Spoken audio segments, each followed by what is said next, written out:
यवतमाळ जिल्ह्यातील नवीन घडामोडी पाहण्यासाठी आजच आमचा MH29 मीडिया या चॅनलला यूट्यूबवर सबस्क्राईब करा आणि बेल आयकॉनला प्रेस करा। MH29 मीडिया, बातमी आपल्या गावाची। नमस्कार, आपण पाहत आहात MH29 मीडिया। आर्णी शहरातून एक महत्त्वाची बातमी समोर येत आहे। MH29 मीडियाच्या सातत्यपूर्ण वृत्तांकनाची दखल। 200 मीटर परिसरातील अवैध पार्किंगवर आर्णी बसस्थानक येथे कारवाई।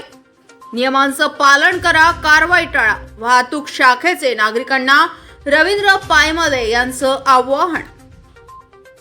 उच्च न्यायालयाच्या आदेशानुसार राज्यातील सर्व बसस्थानकाच्या 200 मीटर परिसरात खासगी वाहनांचे पार्किंग व अनधिकृत थांबे करण्यास मनाई असतानाही आर्णी बसस्थानक परिसराच्या आत अनेक दिवसांपासून खासगी वाहने उभे आहेत। वाहतूक कोंडी, अपघाताचा धोका आणि प्रवाशांची गैरसोय वाढत होती।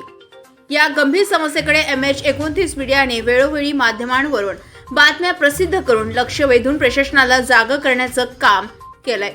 तसेच सातत्याने बातम्या प्रसारित करून बसस्थानक परिसरातील वाहतूक कोंडी, अवैध पार्किंग आणि नियमभंगांचा मुद्दा अधोरेखित करण्यात आला होता।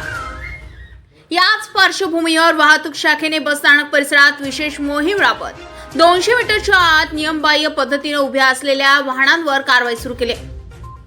कारवाई दरम्यान वाहन चालकांना नियमांची माहिती देण्यात आली असून भविष्यातही अशा मोहिमा सातत्याने राबवण्यात येणार असल्याचं प्रशासनाकडून स्पष्ट करण्यात आलंय। वाहतूक शाखेने नागरिकांना आवाहन केलंय की कोणत्याही परिस्थितीमध्ये बसस्थानकाच्या 200 मीटर परिसरात नियमांचं उल्लंघन करून वाहने उभी करू नयेत। नियमांचे पालन न करणाऱ्या वाहन चालकांवर दंडात्मक कारवाई केली जाईल। त्यामुळे नागरिकांनी वाहतूक नियमांचे पालन करून स्वतःची तसेच इतरांची गैरसोय टाळावी। बसस्थानक परिसरात शिस्तबद्ध वाहतूक व्यवस्था निर्माण करण्यासाठी नागरिकांनी प्रशासनाला सहकार्य करावे, असे आवाहन रवींद्र पायमले, मोटार वाहन निरीक्षक यांच्याकडून करण्यात आले। वाहतूक नियमांचे काटेकोर पालन झाल्यास वाहतूक कोंडी कमी होऊन प्रवाशांचा प्रवास अधिक सुरक्षित व सुरळीत होईल, अशी अपेक्षा व्यक्त होते। MH29 मीडियासाठी इरफान रजा, प्रशिक मुनीश्वर, आर्णी।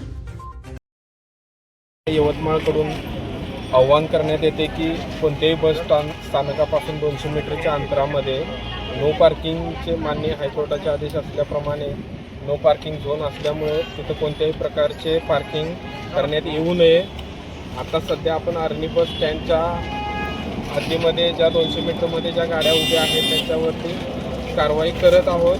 पण सर्वांना आवाहन करण्यात येते, रिक्वेस्ट करण्यात येते की 200 मीटरमध्ये कोणीही पार्किंग करू नये। तसेच बस स्थानकाच्या 200 मीटर अंतरामध्ये कोणत्याही प्रकारे अवैध प्रवास वाहतुकीमध्ये प्रायव्हेट गाड्यांमधून तुम्ही प्रवाशांची वाहतूक करू नका।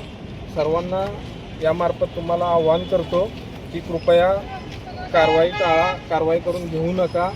सध्या मोठ्या प्रमाणावरती बस स्थानकावरती नो पार्किंग आणि अवैध प्रवासी यांच्या संदर्भात कारवाई चालू आहे। माननीय परिवहन मंत्र्यांच्या आदेशानुसार मोठ्या प्रमाणात यवतमाळमध्ये सर्व बस स्थानकावरती कारवाई करण्याचे काम चालू आहे। धन्यवाद।